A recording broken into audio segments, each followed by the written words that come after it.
Welcome to the online video lecture series on digital signal processing. In the last sessions, we discussed about IR filter design, especially Butterworth IR filter design. And if you just do a small recap, we identified the poles, and in that we selected the stable pole, and through stable pole, we landed up with a filter design H of S, which is an analog filter. Am I right? H of S. For example, it may be 1 by S plus 1 or S square plus 2S plus 1, something like this we landed up. But the final answer, what we landed up like this, then we converted to the real filter by conversion B. Am I right? Where we replaced the S by some S by omega C, omega P, and even high pass filter, just we did inverse.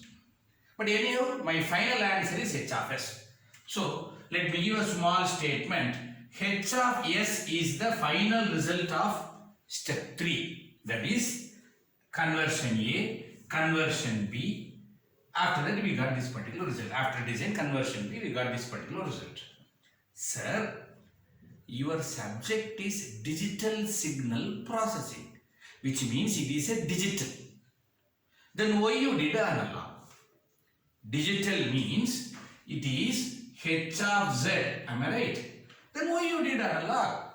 I know, sir, digital means I need H of Z, but experienced filter, standard filter, well-known proven filter is analog filter, which is designed by Butterworth. Then let us follow the same rule and let us get first a fruitful Butterworth analog filter.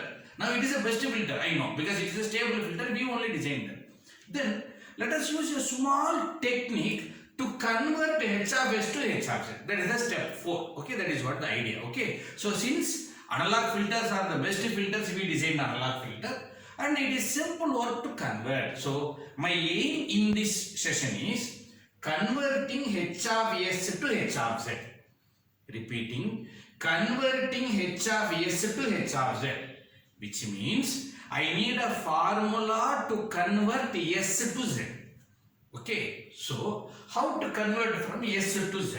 S means Laplace, Z means Z transform. So we will do one small tactics. From Laplace, if you take inverse Laplace transform, okay, if you take inverse Laplace transform, I will be getting H of t, which is a continuous time analog in the time domain. Then somewhat you jump to H of n. How? I don't know. I won't say now. That secret I won't say. Jump to continuous time to discrete time, which means I would like to relate continuous time and discrete time. Once you convert to H of n, then if you again take Z transform, you will be getting H of Z. Through this process, A, B, C. Through this process, we may land up in a formula that relates S and Z. That is the target of this derivation. Okay. So, inverse Laplace transform. How to convert, let us see. Then Z transform. So, what is my unknown issue? How to convert analog to digital. Am I right? How to convert analog to digital. That particular technique is nothing but by linear transform. Okay. The word transform says conversion. Bilinear transform. Okay, why that bilinear? That is I will explain. So fruitful concept. Okay, very complicated. I know that, but it's a so fruitful concept. We will see what is that bilinear transform. The word bilinear. But here we are going to find out the relation between S and Z. Before that, what is the relation between T and N? That is analog time and digital time. That is what the idea. So there is a rule called trapezoidal rule. Okay, if you ask some mathematical teacher, they will say trapezoidal rule. That rule says that integration x of t dt is nothing but from n minus 1, past value to n, is nothing but x of n plus x of n minus 1 into t by 2, where t is a time period. Okay, that sampling time period. Okay, so this is the trapezoidal rule. Sir, what is this trapezoidal rule? Very simple, sir. Are you seeing integration this side? Yes, sir. Are you seeing summation this side? Yes, sir. Sir, how comes the summation? Plus is a summation. Am I right? If it is 3 term, 4 term, then it is summation. 2 terms in simply you will write plus, but it is also summation. So, left hand side is integration, right hand side is summation. Do you know both are addition? Okay, these are all some top secrets in mathematics. Both are addition. Integration is also addition. Summation is also addition. Integration is addition in continuous domain. Summation is addition in discrete domain. These topics and all I might have discussed with you in signals and system. Now, if this is also addition, this is also addition, then why can't I relate both? Yes, that relation is nothing but trapezoidal rule. That rule says integration x of t dt over the limit n minus 1 tn is related to x of n plus x of n minus 1 into t by 2. Okay, this is the ready-made formula I can say, but it is a rule. Okay, it's not a formula, it is a rule which links integration and summation. Okay, so what is that I understood? T is available here, n is available here. We can relate using a sampling time period capital T. You know sampling theorem. Okay, so this formula is the reference for me. Okay, keep it handy. So this rule is going to help me to jump from here to here. Okay, please do copy this particular chart because these are all not available in the textbook directly. Okay, I am going to do A, inverse Laplace transform, B, trapezoidal rule, C, Z transform. Okay, A, B, C, 3 steps I am going to follow. Okay, so let me start from H of S. Let us consider a simple analog filter. Okay, a simple analog filter. What is it? A simple analog filter. H of S is equal to 1 by S. So simple. Which means a simple filter means you should not have a 0 because it is 1. So numerator is always 1 because we won't talk about zeros. We are so concentrating about denominator which is poles because that is responsible for stability. Last few sessions we discussed. And minimum possible pole, yes, just a S value. That is more than, whereas V equal to 0, it will be 0. That is what the idea. So let us say this is equation number 1. It is for example. Okay, I want to bring a simplest formula, so I took a simplest filter 1 by S. Don't forget, my aim is to relate S and Z. Am I right? Okay. Then can I say it is a transfer function? Yes, sir. Then what is transfer function? Y of S divided by X of S is nothing but H of S is nothing but 1 by S. Am I right? So if you just cross multiply, S Y of S equal to X of S. Okay. Now I am here. It's a modified version. Let us take inverse Laplace transform. If you take y of S will be y of t. If you take inverse Laplace transform, S is the Laplace domain, this will be d by dt. Okay, you should know differentiation Laplace is S, integration Laplace is 1 by S. Now I am doing inverse Laplace. Okay, I hope this is all you did in mathematics. Most other people might have forgot. I know. So its inverse Laplace will be x of t. Ready, sir? Is it not linked with here? Have a look. Which term is related? X of t is related. Sir, here it is integration x of t, but you are having simply x of t. Then let us match this with respect to this. So, take integration on both sides. Okay. If you take integration on both sides, what will be the result? Integration d by dt y of t dt equal to integration x of t dt. That's right.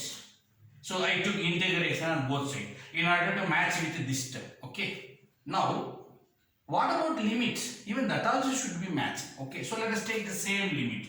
N minus 1 to n minus 1 to n. Ready? So, this is available here. This is available in new term.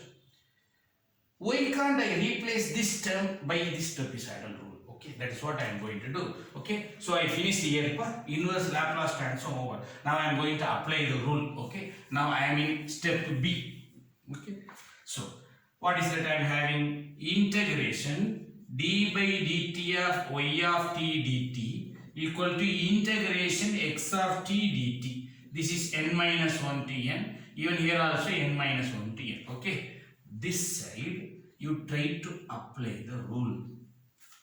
If you try to apply the rule, this can be written like this. So, x of n plus x of n minus 1 into t by 2. This side I can't apply the rule, but use the general mathematics. Integration of differentiation cancel with respect to y of t dt. So result will be y of t, upper limit n, lower limit n minus 1. That's all. Okay. So right hand side I applied the rule, left hand side I just do the integration. That's all. So substitute upper limit minus lower limit, then it is y of n minus y of n minus 1 equal to x of n plus x of n minus 1 into t by 2. Okay, sir. My step B is over. What is step C? Z transform. Okay, inverse Laplace I did. Rule I applied. Then you are going for Z transform. Okay. Take Z transform. If you take Z transform, what will happen? Y of Z minus Z inverse Y of Z equal to x of Z plus Z power minus 1 x of Z into t by 2. Okay, take Y of Z common, 1 minus Z inverse, x of Z common, 1 plus Z inverse into t by 2. Now what is the transfer function? Y of Z by x of Z is nothing but h of Z. Am I right? Y of Z by x of Z, cross multiply, 1 plus Z inverse divided by 1 minus Z inverse into t by 2. Okay, I am ready. So now let us say this is equation number 2. I finished my chart. A, B, rule B, C. That is take Z transform. I am ready. Now assume that if you have taken h of s, the same h of s modified version. Am I right? Changed version is h of z, which means h of s is analog representation. I haven't did anything, just applying some mathematics. H of z is digital version of this fellow. If that is the case, 1 and 2 are same in a different versions. Am I right? 1 and 2 are same in a different versions. Therefore, compare 1 and 2. Careful, my dear. 1 by s is equal to this term. Okay. 1 by s is equal to this term. Can you do ulta? Reciprocate. 1 by s will become s. S is equal to reciprocate.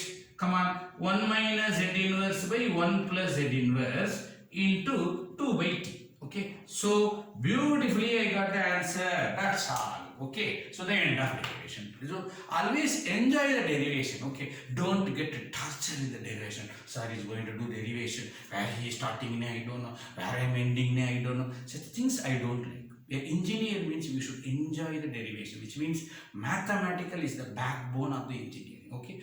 Apply the physics in mathematics, you will enjoy. Okay. So what is that we did? H of s I started. Inverse Laplace transform.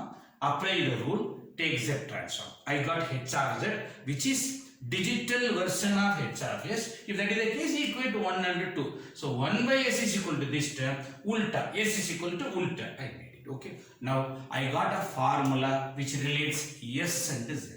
That's all. Now recall in the last step, conversion A, design, conversion B. At the end you might have got one answer. Am I right? S square divided by s square plus 3s plus 5s plus 2 something you got in a where and all s replaced by this term your h of z is. Okay, that's the end of the derivation. Okay sir, you got a formula sir, but do you know the designed h of s was a stable filter. Am I right? Stable filter. If you do this conversion, is it h of z will be stable? Yes, we have to check. That is called stability check. Okay. Before that, just make a note of it. Let us do stability checking and frequency analysis, because the analog filter what we designed was stable. If you do this conversion, whether the digital filter h of z is stable or not, first issue. Second issue, analog frequency is from minus infinity to infinity. What about the digital frequency? How it is converted to find it? Okay, that discussion I hope you can't follow. When I give the diagram, you can follow. Okay, let us keep pending. What is frequency analysis? Don't get confused. I will explain. Which means a relation between omega and omega. Okay, that is what we say. So we are ready with the formula. Let us multiply and divide by z, so that s is equal to, I can say 2 by t into z minus 1 by z plus 1. Okay, so a small change, multiply by z and divided by Z. If I do, I got this particular formula. And you should know S is equal to sigma plus j omega, Laplace concept. Z is equal to R e power j omega, Z transform concept, which is a polar representation. Sorry, this is polar representation. This is rectangular representation. That knowledge you should have. So just let me recall. There is a S plane, which is sigma and j omega, and there is a Z plane, which is radius r and angle omega, which is a circle. Okay, so that knowledge you should have. So this is a rectangular plot, that is a polar plot. Now try to answer me. This omega is y-axis, which is where to where? Minus infinity to plus infinity. This omega is just an angle, where to where? 0, 90, 180, 270, 360. That is 0 to 2 pi. 0 to 2 pi, finite. Minus into infinity, infinite. How come? What happened? That discussion we should have. Okay, that is called the frequency analysis. Why can't I substitute here? S is equal to sigma plus j omega 2 by t. Z is equal to R e power j omega minus 1, R e power j omega plus 1.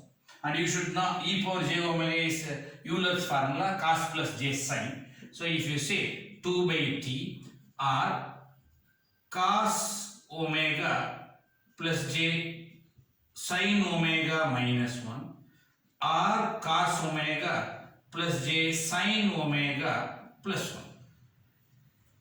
Okay, so who is real term, who is imaginary term? Let us group it.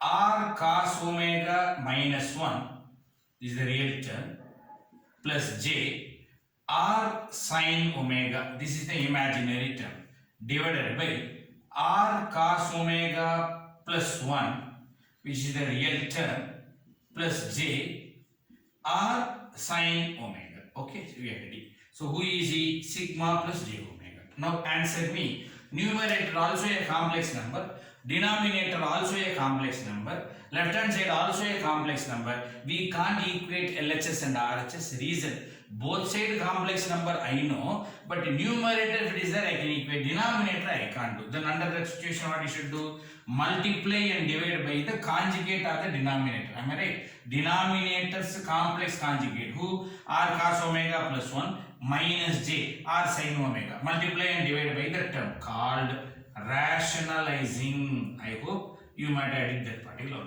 Try to do that rationalizing, and then if you equate numerator, E sigma plus j omega equal to 2 by t R square minus 1 plus j 2r sin omega divided by R square plus 1 plus 2r cos omega. Okay, so if you do rationalizing, the denominator, the complex number will go, because a plus b and a minus b, you will get this term. Okay, a square plus b square, a square minus b square. Numerator is like this.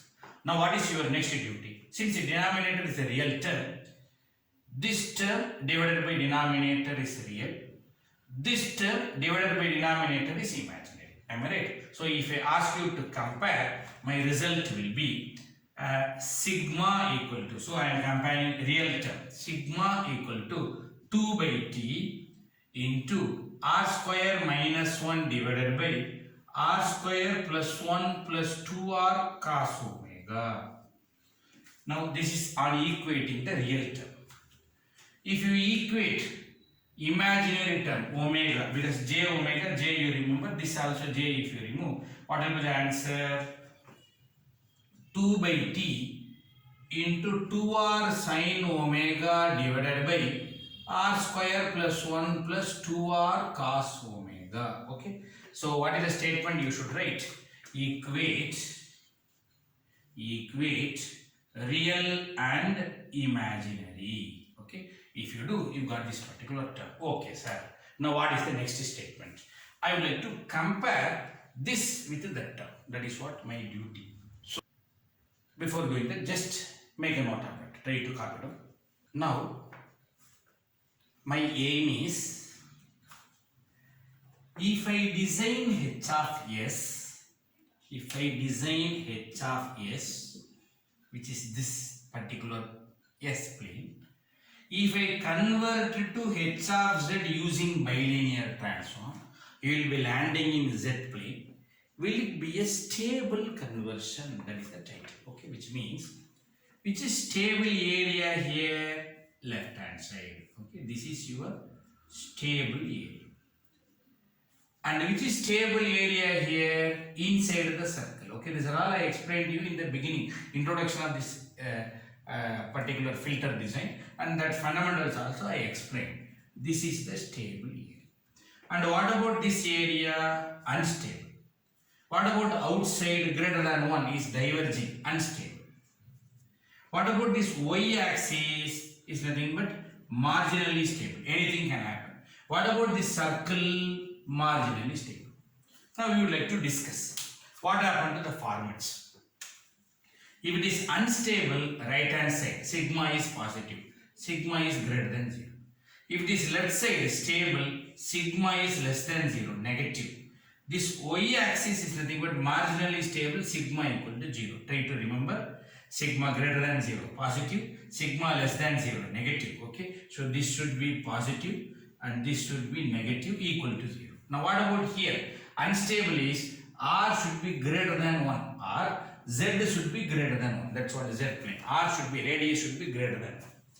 If r is between 0 to 1, between 0 to 1, fraction 0.5, 0.6, it is inside. Okay, marginally stable is r is equal to 1. Now I would like to check whether stable area is converted to stable area, which means a pole in S plane, if you do convert to Z plane, will it be stable or not? For example, assume there is a pole here. This is stable. Why? Left hand side is stable.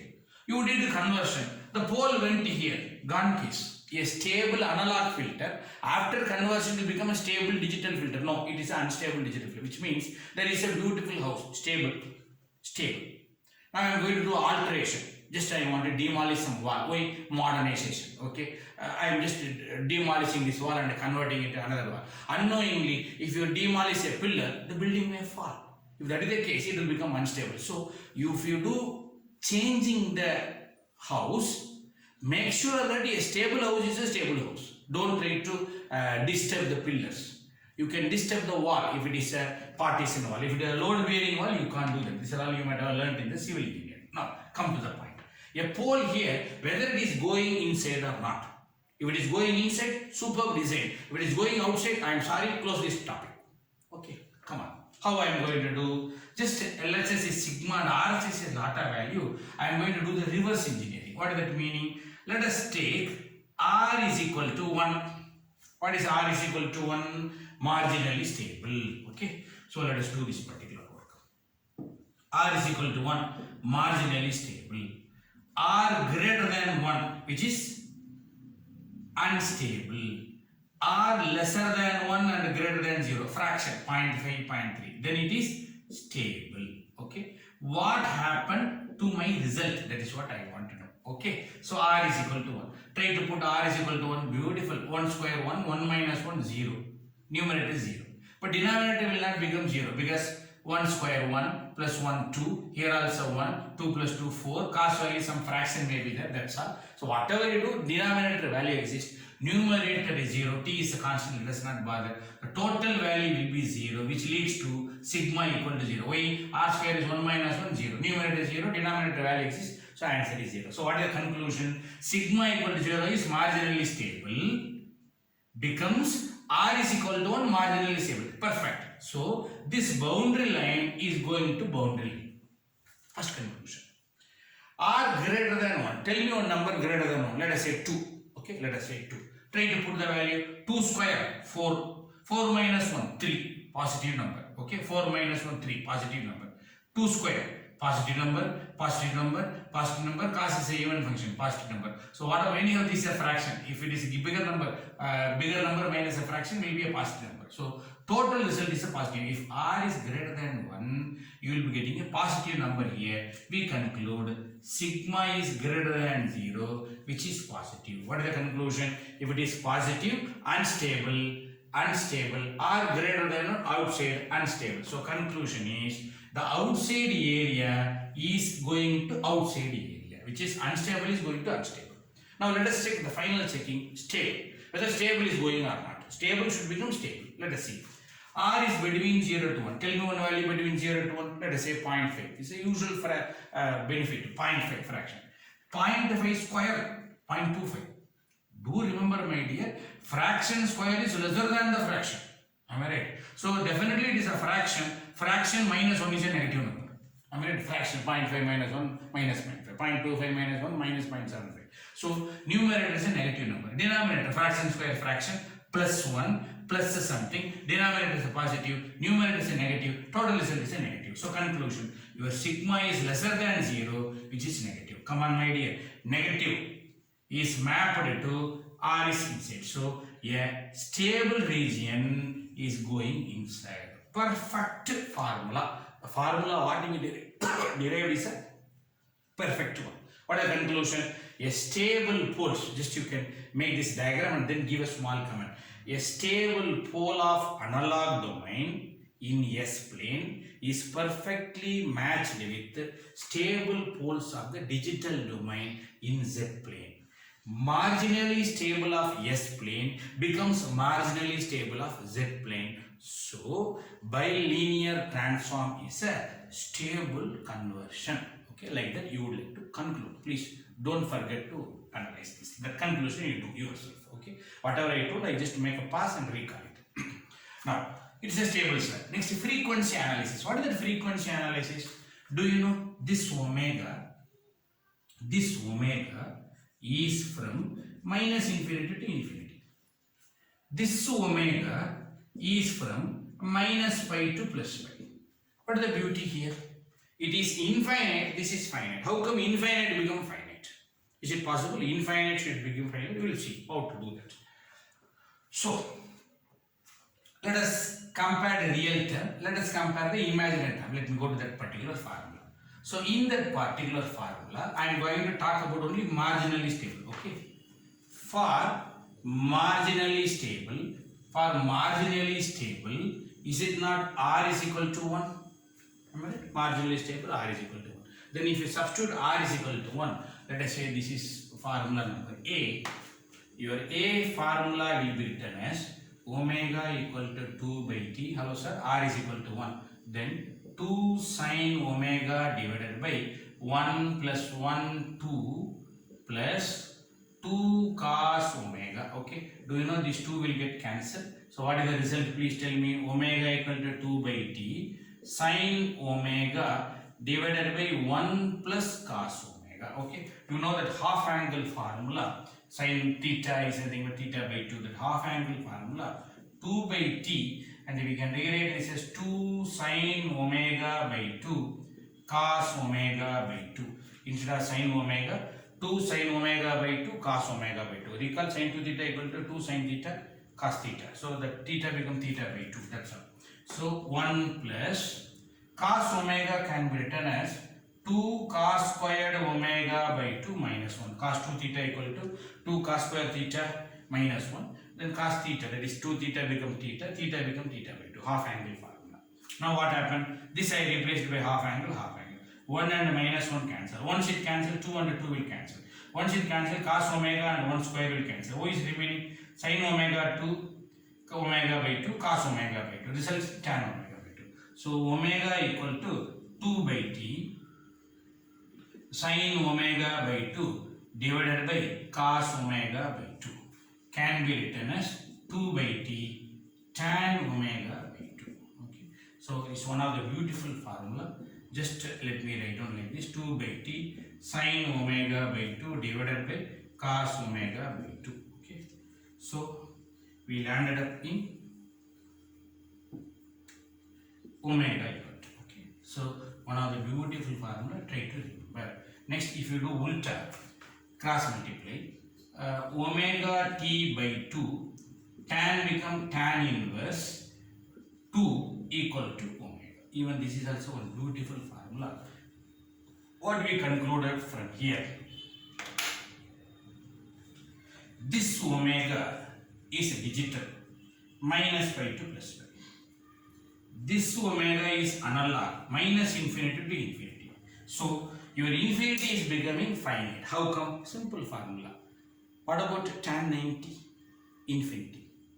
Tan minus 90? Minus infinity. So tan is a beautiful function which converts 90 degree to infinity, minus 90 degree to minus infinity. That is what happens here. Okay, that is the simplest logic. Okay, just you put minus infinity, you will be getting minus 90 degree. This you bring here, minus pi by 2, 180 by 2 is 90 degree. So it is getting satisfied. Okay, just make a note of that.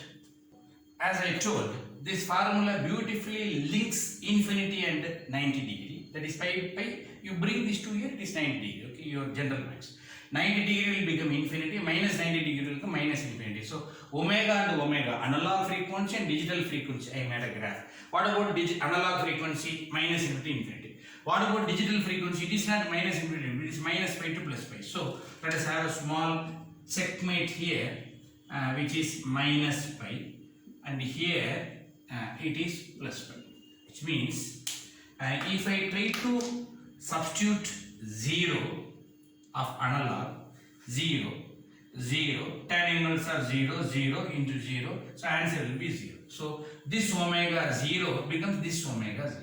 Next, if I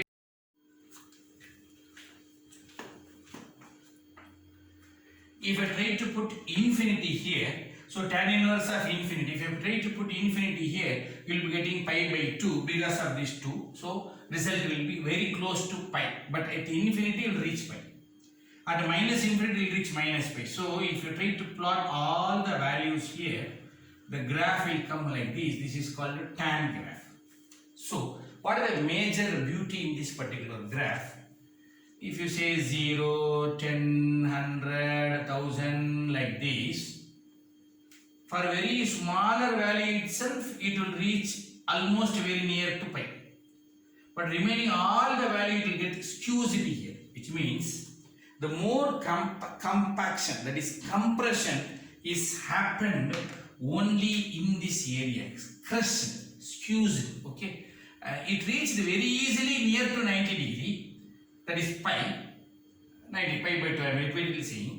But it will touch pi only at infinity. Okay, that is the beauty. So this area we call it as warping. Okay, and this formula we call it as pre-warping, because the skewed one is getting reversed. Warping means just take a cloth, just put it in a bucket full of water, and if you try to skews, that skewing is nothing but warping. So this area also it is warped, this area is also warped.